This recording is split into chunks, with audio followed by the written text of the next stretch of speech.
Okay, so now let's move on to cellular injury.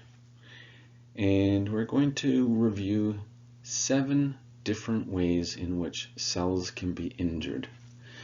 Some are going to be much more important and we're going to spend more time on them, such as the first one, hypoxia, right? So lack of oxygen to a cell or to a group of cells.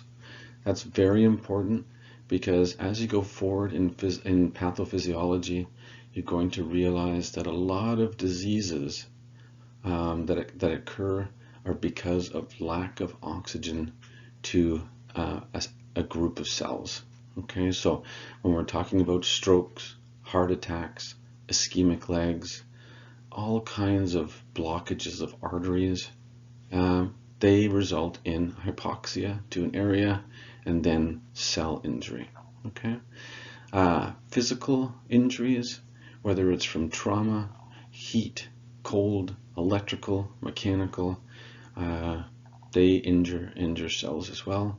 Radiation will be either UV radiation from the sun or ionizing radiation from testing, from imaging tests that we use. Chemicals, medications, and toxins injure cells.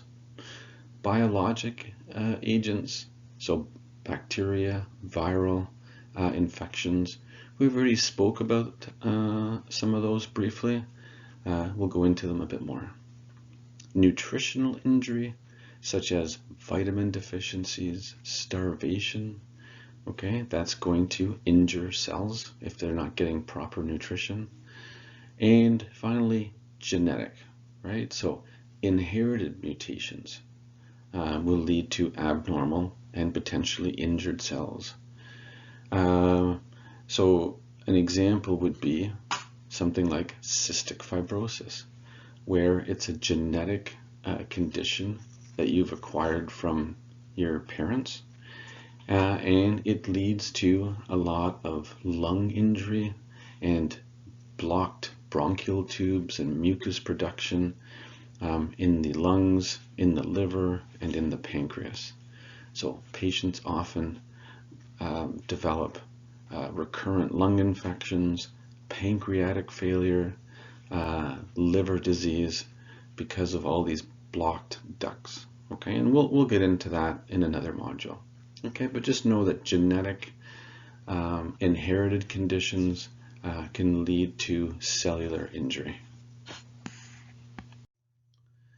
Okay, so hypoxia is a very important one, and we're going to spend some time on hypoxia. So the term hypoxia means reduced oxygen levels at the cellular level. Okay, so what is the cell seeing in terms of its oxygen supply? Okay, and any process that reduces oxygen of getting to the cell will result in anaerobic metabolism. So no oxygen, the cell has no choice but to try and convert glucose just to pyruvate and just get a little bit of ATP. So that's anaerobic metabolism. Okay, so think of hypoxia at the cellular level. Hypoxemia is just a general reduction in oxygen in the blood supply that's delivering the oxygen to the entire body. Okay, so what causes hypoxemia? Well, hypoxemia is typically caused by some kind of heart disease or lung disease where oxygen cannot diffuse from the alveoli of the lung into the bloodstream. Okay, so say for example a pneumonia or chronic obstructive pulmonary disease. Well, those are conditions where there's difficulty for oxygen to cross the alveoli. In the case of pneumonia, it's because the alveoli are filled with infection. In the case of COPD, it's because the alveoli are becoming destroyed. Okay, so the oxygen can't diffuse into the bloodstream. You have hypoxemia. And then once it's pumped out by the heart to all the cells of the body, all the blood has low oxygen. Okay? Anemia refers to the carrying capacity of the blood, meaning how much hemoglobin is in the blood that can carry the oxygen. So if you have a low hemoglobin level, say because your bone marrow isn't working, or your kidneys are very weak, and you're not making erythropoietin to stimulate your bone marrow, and you've become anemic, well, now your blood just cannot carry as much oxygen, right? Because most of the oxygen is carried by hemoglobin. So anemia is a cause of poor delivery of oxygen to cells. Okay? And lastly, what's ischemia? So ischemia means that the cells are becoming damaged due to a local blockage of an artery to that area. Okay? So say for example, I put a rubber band around my finger, and the cells to my finger will have reduced blood supply. They will become ischemic. Okay, meaning they're converting to anaerobic metabolism. They're not getting as much oxygen or glucose, and they're showing signs of distress. And if I leave the rubber band on long enough, my finger will infarct, meaning it'll die, right? So, and we'll talk about how cell death occurs. Okay, so ischemia means cells that are lacking oxygen, and infarction means the cells have died.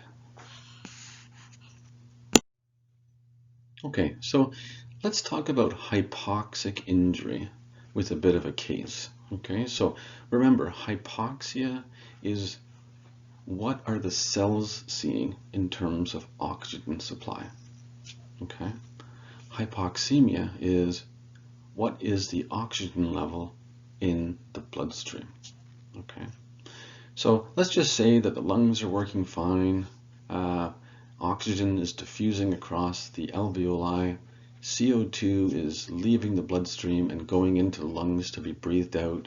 Everything's working fine with the lungs. And then with this patient, they get a blockage of one of their coronary arteries. So an artery that's feeding a part of the myocardium, a part of their heart. And that blockage is usually from plaque formation, what's called atherosclerosis.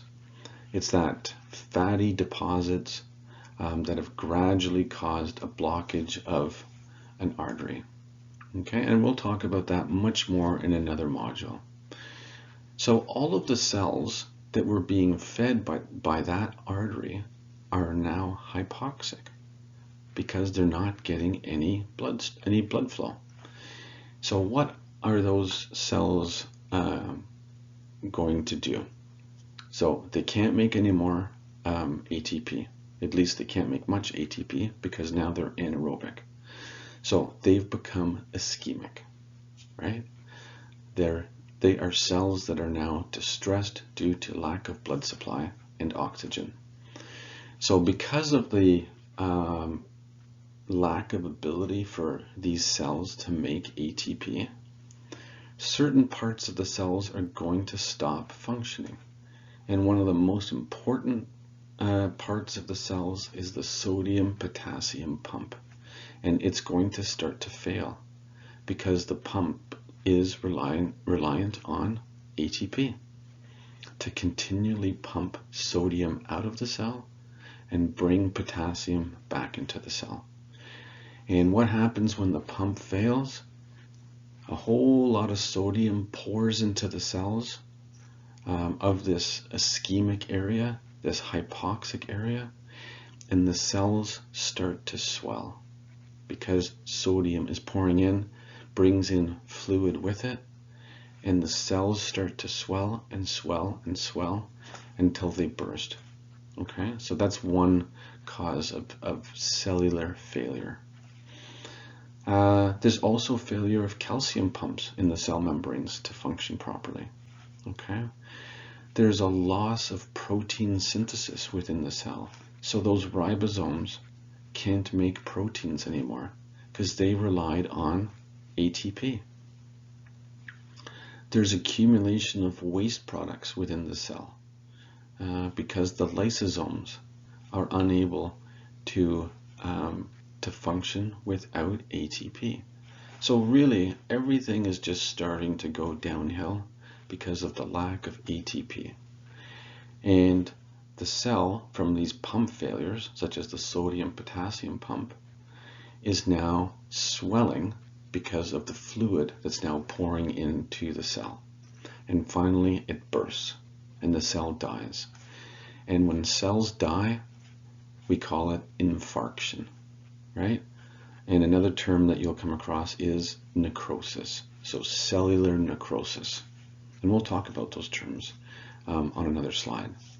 Okay, so that's the process of hypoxic injury that causes ischemia, lack of oxygen to an area, and then finally infarction. And that's why we're typically in a rush to open up an artery to a blocked area of the body, such as the heart, or in terms of a stroke, to the brain.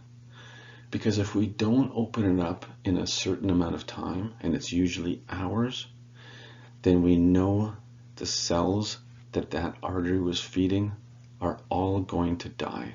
They're going to infarct and will result in a myocardial infarction in the heart or a cerebral infarction in the brain, a stroke. Okay? Okay, so let's stay with a similar analogy here. At the top you see an artery, and you can see that the artery has a blockage in it.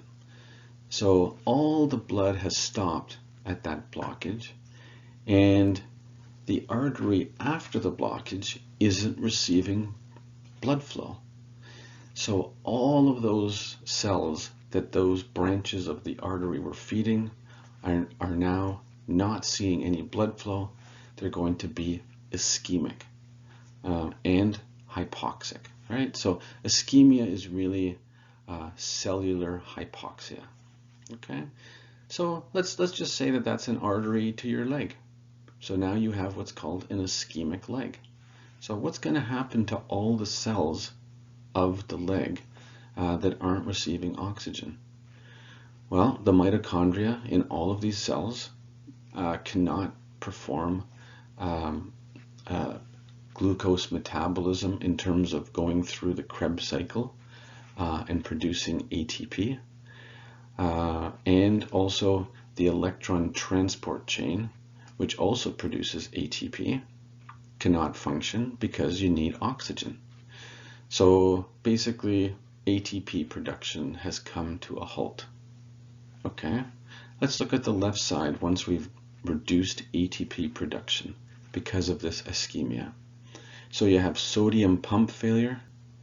That's going to result in sodium and water starting to leak into the cell, potassium starting to leak out of the cell, and the cell can't maintain its electrolytes, and now water is going to start to swell the cell. It's going to follow the sodium, and the cell is going to swell and swell and swell, and then finally burst. Okay, so that's one of the steps that's occurring. Okay, because of the ATP going down the middle line there, you have anaerobic glycolysis only. Okay, glycolysis doesn't need oxygen. Okay, so what's going to happen there? You're going to get a buildup of lactic acid. Well, lactic acid is an acid, so you're going to get cellular acidosis. And cells can't live in acidosis, right? You need a pH of 7.35 to 7.45 in your bloodstream. So not only are you not making enough ATP because you're anaerobic, but now the cells are starting to build up lactic acid, which is making the environment of the cell very unlivable. Okay. And lastly, the ribosomes are not going to be able to remain attached to the mRNA and make proteins because there's no ATP. Okay, and you need ATP to make proteins.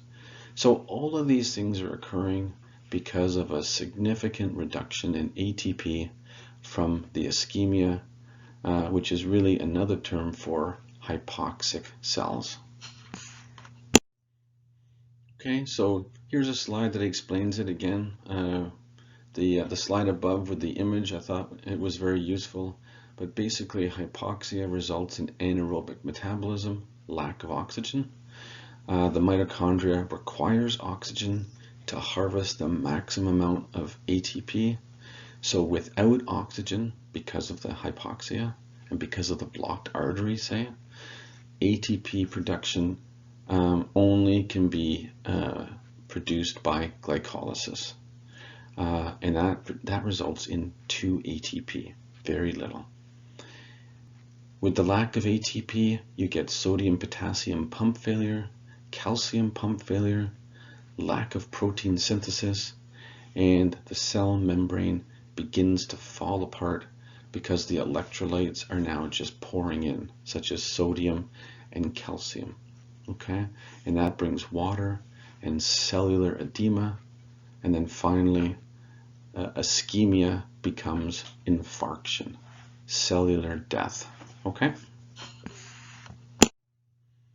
Okay, so here's a lovely image of the sodium-potassium pump, which is so responsible for maintaining proper electrolyte levels in the extracellular space versus the intracellular space.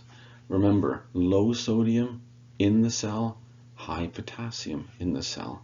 And it all occurs because these pumps actively pump out sodium and pump in potassium, okay, with the use of ATP. So with a lack of ATP, the pumps become non-functional, sodium leaks in, potassium leaks out, water follows sodium into the cell, causing cellular edema, which quickly results in cellular membrane destruction and finally infarction of the cell. So cellular necrosis. So I'm not going to spend too much time on this slide. It's again just another way of understanding hypoxia to an area, right? So think of that blocked artery, whether it's in the heart, in a leg, in the brain, in all of those cells that were relying on that artery for oxygen are now hypoxic.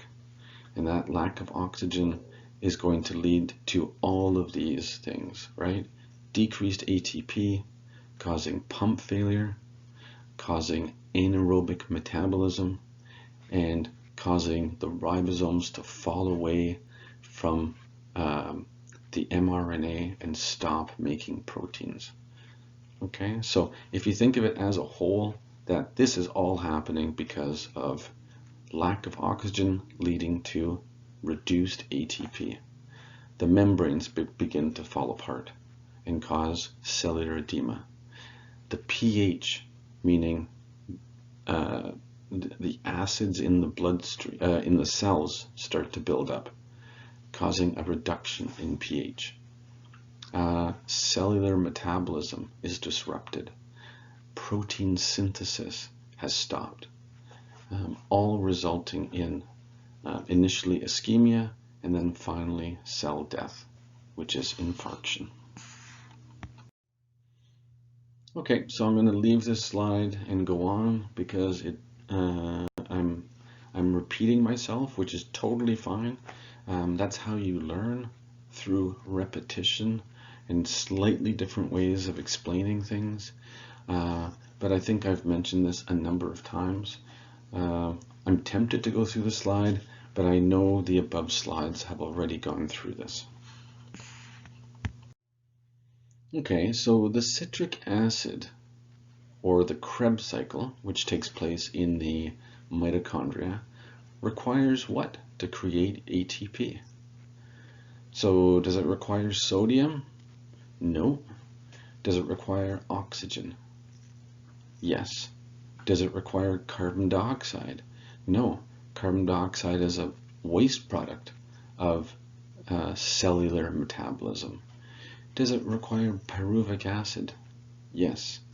Right? Pyruvic acid is from the breakdown of glucose during glycolysis that didn't need oxygen. So pyruvic acid is the energy product. It's what the Krebs cycle is going to extract energy from. So what do you need amongst all of these? You need pyruvic acid and you need oxygen, right? Do you need water? Well, water is, again, a byproduct or a waste product of cellular metabolism. Okay, so it's oxygen and it's pyruvic acid. Okay, so glycolysis can produce 2 ATP without oxygen being present. What is the byproduct? Well, in addition to producing 2 ATP, you're left with pyruvic acid, okay? But if no oxygen is present, pyruvic acid will then become lactic acid, right? So the byproduct here is lactic acid. Now, if you had oxygen, glycolysis would still produce 2 ATP, but it would produce pyruvate. And the pyruvate would go to the mitochondria to then go through the Krebs cycle and through the electron transport system to produce a lot more ATP. And what's the waste products? H2O and CO2. Okay, so the answer here would be lactic acid.